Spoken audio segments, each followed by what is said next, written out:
तो हमारा जो प्रीवियस लेक्चर था वो था डिपेंड था किस पे, मोल कॉन्सेप्ट पे। तो एक्चुअल में ये देखो, अगर तुम टेक्स्ट बुक के हिसाब से चलोगे तो मुश्किल से तुमको 1.5-2 पेज ही मिलने वाला है। 2 पेज भी बहुत ज्यादा बोलती हैं, 1 पेज में ही कंप्लीट कर देता है ये टॉपिक को। बट ये इतना इंपॉर्टेंट है कि इसके जितने भी मतलब जितने भी आपके फिजिकल केमिस्ट्री के पोर्शन है, यहाँ तक ऑर्गेनिक इनऑर्गेनिक में भी कहीं ना कहीं ये थोड़ा बहुत इसका यूज होता ही है, और फिजिकल में तो हद से ज्यादा। तो इंडिविजुअल खुद कोई बड़ा टॉपिक तो नहीं है, बट हर एक फिजिकल चैप्टर के साथ इसके क्वेश्चन मर्ज होते ही हैं, तो इसलिए ये कॉन्सेप्ट सबसे इम्पोर्टेंट हो जाता है। अब बेसिकली ये है क्या मोल, तो स्टार्टिंग में बताया था मोल क्या है भाई, एक सिंपल क्वांटिटी यूनिट जो किसको रिप्रेजेंट करता है, जैसे दर्जन है वैसे ही मोल। तो 1 मोल किसको रिप्रेजेंट करता है, 6.02 इंटू 10⁻23 पार्टिकल। 1 मोल किसको रिप्रेजेंट करता है, 6.02 इंटू 10⁻23 पार्टिकल, जिसे हम क्या बोलते हैं भाई, एवोगैड्रोस नंबर। रिप्रेजेंट करने की बात किया जाए तो किससे रिप्रेजेंट करते हैं, Na से, N0 से और N0 और N से भी रिप्रेजेंट करते हैं। तो ये था 1 मोल। तो जैसे 1 दर्जन बोलने से कितने पार्टिकल का या कितने पीस का ख्याल आता है दिमाग में, 1 दर्जन बोलने से क्या समझ में आता है भाई, बोलो, 12 पीस का। वैसे ही 1 मोल की अगर हम बात करें तो 6.02 इंटू 10⁻23। अब बात आता है मोल फाइंड आउट करे तो कैसे करे, तो इसके लिए कुछ फॉर्मूले थे, ये फॉर्मूले को आपको याद रखना है। Calculation of mole,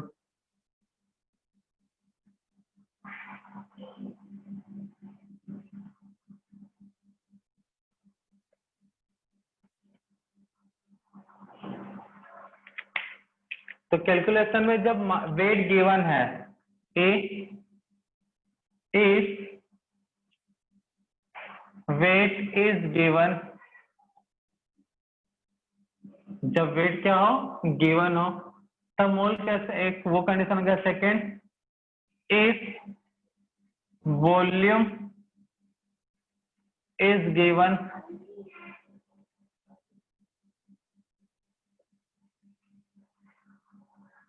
if number of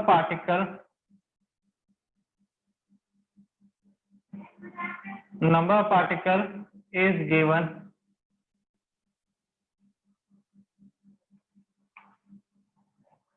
तो जो मोल है उसको किससे रिप्रेजेंट करते हैं भाई, n से। तो फर्स्ट वाले में मोल का फॉर्मूला क्या होता है बेटा, कोई बताएगा, गिवन वेट अपॉन मॉलिक्यूलर मास। Very good. गिवन वेट किसमें होना चाहिए, केजी। नहीं बालक, इन ग्राम, डिवाइडेड बाई एटम है तो एटॉमिक मास, या फिर मॉलिक्यूल से या कंपाउंड है तो मॉलिक्यूलर मास। वॉल्यूम गिवन है तब क्या करोगे, गिवन वॉल्यूम गिवन बोलो, हाँ, गिवन वॉल्यूम इन ml, ml में है तो किससे डिवाइड करेंगे, 22400। गिवन वॉल्यूम इन लीटर, तो ml में है तो डिवाइड करेंगे 2 to 400 से, और लीटर में है तो किससे डिवाइड करेंगे 22.4 से। नंबर ऑफ पार्टिकल, तो number of given particle divided by 6.02 into 10⁻23. Very good. Number of given particle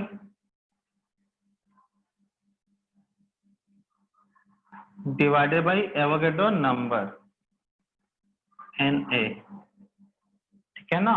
इस समय मोल को और कुछ नेम बोला जाता है, ग्राम पार्टिकल भी बोलते हैं इस समय मोल को, ये याद रखना, कंफ्यूज करने के लिए रहता है। मोल तो ठीक है, इस समय से ग्राम पार्टिकल भी बोलते हैं।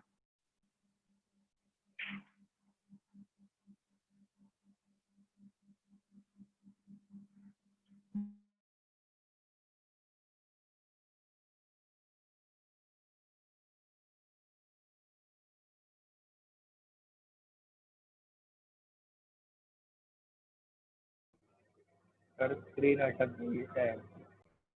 सर आपकी स्क्रीन अटक गई, ब्लैक ब्लैक आ रहा। यस सर, पूरा ब्लैक आ रहा। तो यहाँ पे नोट में बताया गया था the volume occupied by 1 mole of any gas at STP standard temperature pressure और एनटीपी नॉर्मल टेम्परेचर प्रेशर हमेशा इक्वल होता है 22.4 लीटर या 2 to 400 ml। और एक बात और याद रखना था, यूनिट ऑफ मॉलिक्यूलर मास और atomic mass. Unit of molecular mass and atomic mass equal to ग्राम पर मोल। ये था। चलो जल्दी से नोट डाउन करो इतना। एप्लीकेशन ऑफ मोल, तो उसके अंदर फर्स्ट एप्लीकेशन था mole fraction.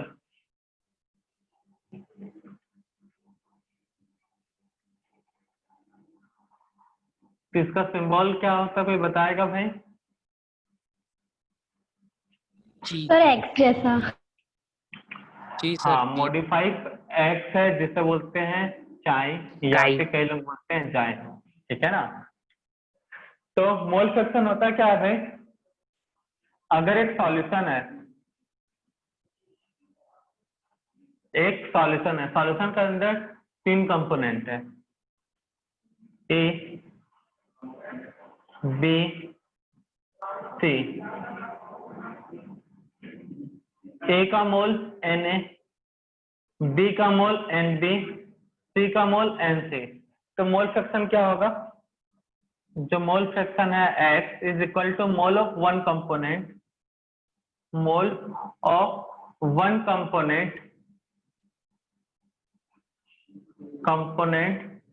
Divided by total mole. Mole fraction equal to mole of one component divided by total mole. That means mole fraction A, mole fraction B, mole fraction C। तो A का mole fraction कितना है? Na, तो Na ऊपर, total mole Na plus Nb Nc, तो Nt कर लेते हैं direct. Mole fraction of B, तो मोल ऑफ B ऊपर divided by total mole, mole of C ऊपर divided by total mole. Nt यहाँ पे क्या है भाई? टोटल मोल, जिसका वैल्यू कितना होगा? Na plus Nb plus Nc। तो ये था फॉर्मूला। तो जहां भी फ्रैक्शन का वर्ड आया तो वैसे निकाला जाता है। तो मोल फ्रैक्शन का फॉर्मूला क्लियर है, इसको याद रखना है। कैसे फाइंड आउट करना है? डेफिनेशन याद रखोगे तो क्लियर होगा। मोल of one component divided by total मोल। जैसे क्लास में मैंने एग्जांपल किया था, शायद किसी को याद होगा, क्लास में बॉयज भी हैं और गर्ल्स भी हैं। तो बॉयज का मोल फ्रैक्शन बोला जाए तो क्या करोगे? Total number of boys divided by क्या करोगे? Total student. वैसे गर्ल्स का मोल फ्रैक्शन निकालोगे तो क्या करोगे? Total number of divided by total students. वैसे ही। तो यहाँ पे क्लियर है मोल फ्रैक्शन का फॉर्मूला। Yes sir. उसके बाद सेकेंड अब देखते हैं एप्लीकेशन में concentration of solution. Mic mute करके रख लेना बच्चा। Concentration of solution.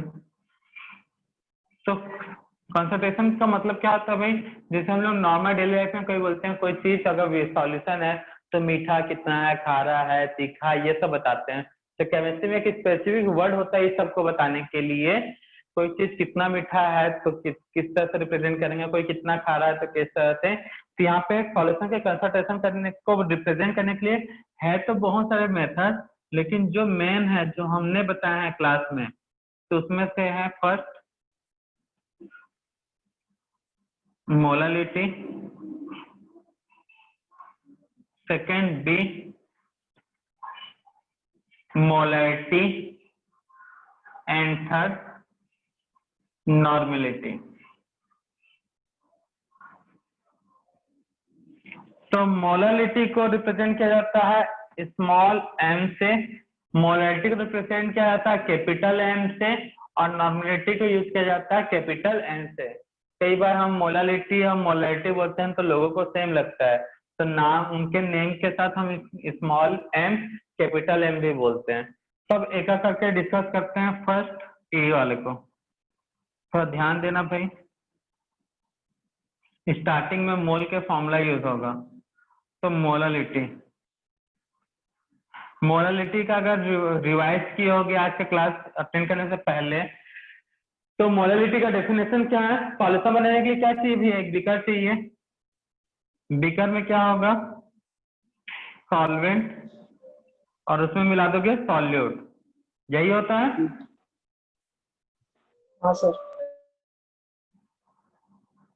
तो ये रहा सॉल्वेंट और ऊपर सॉल्यूट। तो डेफिनेशन कहता है सॉल्यूट का मोल लेना है, किस फॉर्म में लेना है? इन मोल, और जो सॉल्वेंट है इन केजी।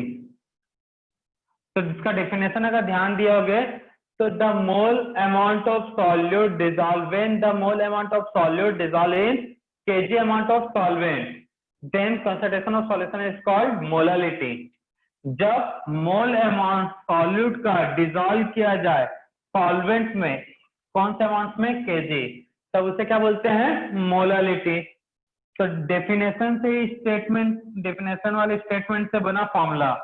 तो सॉल्यूट का क्या ले जाएगा? मोल। तो mole of solute divided by kg amount of solvent, KG amount of solvent. तो मोल के लिए पूरा सॉल्यूट वाले टर्म को मैं B से रिप्रेजेंट करूंगा, तो मोल है तो NB, और सॉल्वेंट वाले टर्म को A से, वेट के लिए WA। तो मोल ऑफ सॉल्यूट NB, ये सिंबल याद रखना, एक बार लास्ट में फिर से नोट करवाएंगे। और WA किसका है? Amount of solvent. मोल कैसे निकाला जाता है? वेट गिवन है सब बच्चा, वेट गिवन है तो मोल कैसे फाइंड आउट किया जाएगा? given weight Given weight upon molecular mass. Given weight of solute मतलब B, मॉलिक्यूलर मास या atomic mass of solute divided by, मतलब क्या हुआ? MB। ये किसमें? इन केजी। WA तो WA amount of solvent in KG. अब MB डिवाइडेड बाय WA इन ग्राम। ग्राम में हुआ तो क्या करोगे भाई? 1000 से डिवाइड। हाँ, 1000 से डिवाइड। ग्राम में है तो 1000 से डिवाइड। तो यही फॉर्मूला बना था कि नहीं बना था भाई? Yes sir. तो मोल का ही मोल के थ्रू से ये फॉर्मूला बना भाई। तो mole of solid divided by kg amount of solvent. Mole मतलब N, B किसके लिए? सॉल्यूट के लिए। सॉल्वेंट का वेट मतलब W, A किसके लिए रिप्रेजेंट कर रहा है? सॉल्वेंट को। तो given weight upon molecular mass equal to mole, अभी कुछ देर पहले बताया फॉर्मूला, वैसे WA इन केजी, अगर ग्राम में तो डिवाइड बाय करोगे 1000। तो ये मोलालिटी का फॉर्मूला बनते हैं एक लाइन में कंप्लीट, जिसको एक पेज में बताया था हमने। नेक्स्ट है हमारा, जो वहां पे फॉर्मूला नोट किया था उसी फॉर्मूला को रिपीट करके नोट किया है। अब देखो यहाँ पे कई लोगों को टर्म्स में सिंबल में कंफ्यूजन, तो भैया वहां कॉपी में नोट कराए थे, एक बार और नोट करा देते हैं। NB क्या है? मोल। किसका मोल है? Of solute. उसके जगह पे लिखा तो उसका मतलब वही ना हुआ भाई। W किसके जगह पे लिखा है? सॉल्वेंट, तो amount of solvent, amount of solvent WA represent करता है। MB given weight upon molecular मास, तो गिवन वेट है, किसके जगह पर लिखा है? सॉल्यूट, तो गिवन वेट ऑफ सॉल्यूट। लेकिन ये हमेशा किस में होना चाहिए? सॉल्यूट का वेट हमेशा ग्राम में। मॉलिक्यूलर मास या फिर एटॉमिक मास, किसका होगा ये? Of solute. तो ये टर्म था भैया, इस सिंबल को याद रखना है आपको। नेक्स्ट है मोलैरिटी कैपिटल एम। तो मोलैरिटी का डेफिनेशन क्या होता है भाई? The mole when the mole of solute dissolve in V litre volume of solution. तो डेफिनेशन से ही फॉर्मूला क्या बनेगा भाई? Capital M equal to mole of solute, किसमें डिसॉल्व कर रहे हैं? V litre solution. Volume of solution, very good. या V litre volume of solution, volume of solution. तो सॉल्यूशन कितना होना चाहिए? इन लीटर। अब देखो formula, mole of solute NB, volume of solution V for volume, S for solution. Excuse me sir, इसमें हाँ बेटा बोलो। सर मैं री एंटर करूँ क्या? कर लो। तो mole of solute divided by volume of solution in litre. तो मोल ऑफ सॉल्यूट को किस तरह रिप्रेजेंट कर रहे हैं भाई? NB से, वॉल्यूम के लिए V, सॉल्यूशन के लिए S, लीटर के लिए इन लीटर। मोल कैसे निकलता है भाई? उससे पहले देख लिए, given weight upon molecular mass, volume of solution in litre, तो लीटर रहने दो भाई। अगर वॉल्यूम ऑफ सॉल्यूशन ml में दिया है तब given weight upon molecular mass, volume of solution को ml से में दिया तो लीटर में कैसे चेंज कर लोगे बताओ? divided by 1000। Divided by 1000। तो ये फॉर्मूला कैसे बना, क्लियर है सभी को? Yes, sir. तब बात करते हैं नॉर्मेलिटी का। मोलैरिटी नोट करना था, कर लिया ना। नॉर्मेलिटी की बात करते हैं तो नॉर्मेलिटी का फॉर्मूला क्या होता है भाई? अगर पढ़े होगे तो gram equivalent weight of solute, gram equivalent weight of solute dissolve करना है, किसमें डिसॉल्व करना है? वॉल्यूम ऑफ सॉल्यूशन में। तो बहुत लोगों के लिए ग्राम इक्विवेलेंट वेट नया था, तो फाइंड आउट कैसे करना है उसका तरीका हमने भी बताया था फॉर्मूले में ही। तो gram equivalent weight of solute divided by volume of solution in litre, तो ये होता है नॉर्मेलिटी, कैपिटल है। तो ग्राम इक्विवेलेंट वेट को फाइंड आउट करने का तरीका होता है given weight upon equivalent weight. अब ये इक्यू वेट मतलब इक्विवेलेंट वेट कई लोग के लिए नया था, तो उसका भी फॉर्मूला था volume of solution in litre है तो लीटर ही रहने दो। इसको थोड़ा सा सिंप्लीफाई कर लेते हैं, तो WB volume of solution equivalent weight नीचे, eq weight into volume of solution VS in litre. अब बात आता है इक्विवेलेंट वेट क्या होता है, तो इसका भी फॉर्मूला था इक्विवेलेंट वेट का। कोई बताएगा हमें इक्विवेलेंट वेट का फॉर्मूला क्या था बच्चा? molecular mass upon हाँ, very good. Molecular mass equivalent weight of solute, इसलिए B लगा रहा हूं मैं, डिवाइडेड बाई n फैक्टर। तो सबका फॉर्मूला है वो याद रखना पड़ता है, तब जाके फॉर्मूला पूरा कंप्लीट बनेगा। उसके बाद वॉल्यूम ऑफ सॉल्यूशन लीटर में है तो लीटर में ही रहने देते हैं, अभी नेक्स्ट वाले में ml कर लेंगे। तो इसको पूरे को सिंप्लीफाई करोगे तो n फैक्टर ऊपर, WB का टर्म ऊपर, डिवाइडेड बाई MB का टर्म नीचे, volume of solution in ml ले लेता हूं। तो ml में लोगे तो क्या करोगे भाई? डिवाइडेड बाई 1000 करोगे। अगर वॉल्यूम ऑफ सॉल्यूशन किसमें है? ml में, तो डिवाइडेड बाई 1000 करोगे, जो कि क्या आ जाएगा भाई? मैथमेटिकल प्रॉपर्टी से ऊपर। तो ये फॉर्मूला बनता है नॉर्मेलिटी का।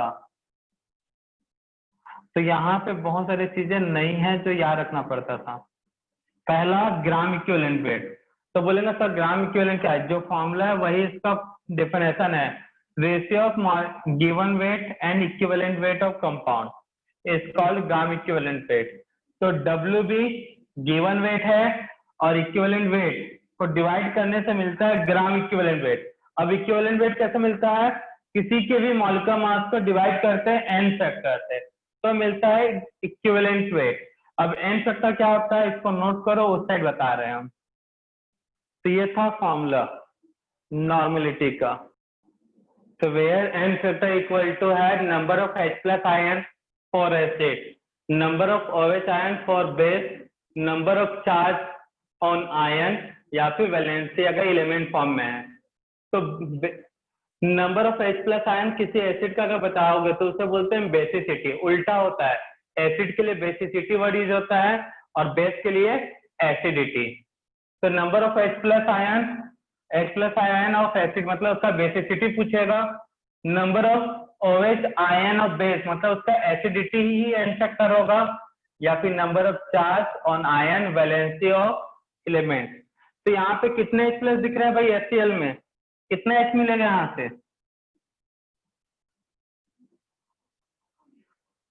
कितना H मिलेगा बोलो जल्दी। सर 1 1 2 3 1 3 2 -2 वेरी गुड, 1 2 3 देख लो। तो -4 एक H प्लस, बस अब सुनो, एक H प्लस मिला तो 1, यहाँ से भी 1 मिलेगा, यहाँ से 2 है तो 2, माइक म्यूट कर लो।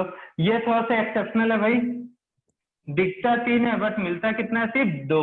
याद रखना इसका स्ट्रक्चर पे डिपेंड करता है, स्ट्रक्चर के लिए केमिकल बॉन्डिंग पढ़ना पड़ेगा।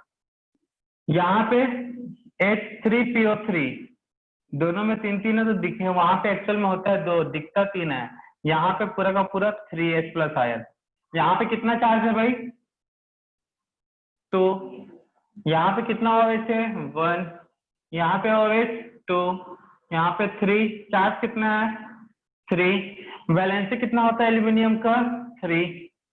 तो बस और क्या, n फैक्टर कोई बड़ा चीज है भाई, देखो कितना सिंपल सा है।